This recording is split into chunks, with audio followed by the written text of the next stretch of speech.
ঝরঝর করে কেঁদে ফেলল। তখন বৃদ্ধ বলল, কেঁদো না বাবা, বিধাতা যা করেন তা মঙ্গলের জন্যই করেন।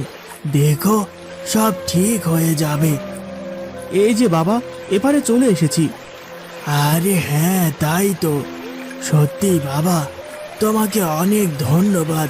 কিন্তু তুমি যে আমায় নদী পার করালে, আমি খালি হাতে তোমাকে ফেরাবো, তা কি করে হয়?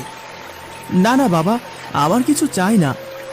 না না, তা বললে চলে নাকি? এই বলে বৃদ্ধ পরী তার ঝোলা থেকে একটা কাগজের বইটা বের করে রাজুর দিকে এগিয়ে দিয়ে বলল, এই নাও বাবা, এটা রাখো।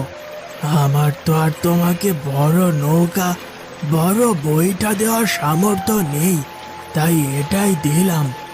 কিন্তু বাবা, এই কাগজের বইটা দিয়ে আমি কি করব? সে তোমার ইচ্ছা বাবা, চাইলে পানিতে ফেলেও দিতে পারো।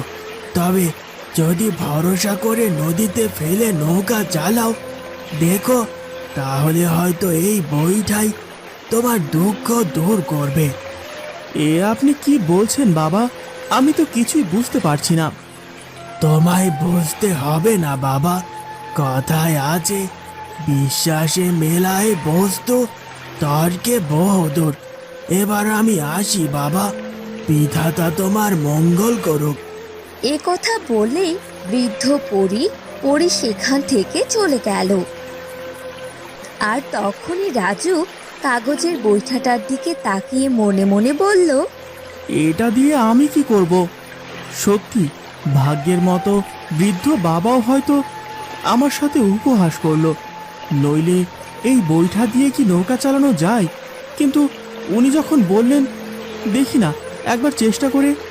এই বলে রাজু যখনই কাগজের বৈঠাটা নদীর পানিতে ফেললো, সাথে সাথে বৈঠাটা বিশাল আকার হয়ে সোনালী রং ধারণ করলো।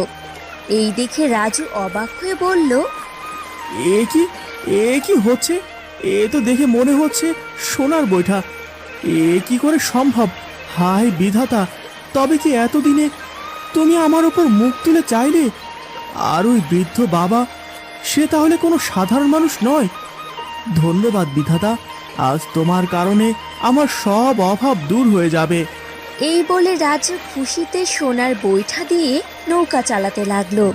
আর বাড়ি ফিরে মালাকে সব খুলে বলতেই মালা বলল, এ কি, এ তো সত্যিকারের সোনার বৈঠা গো।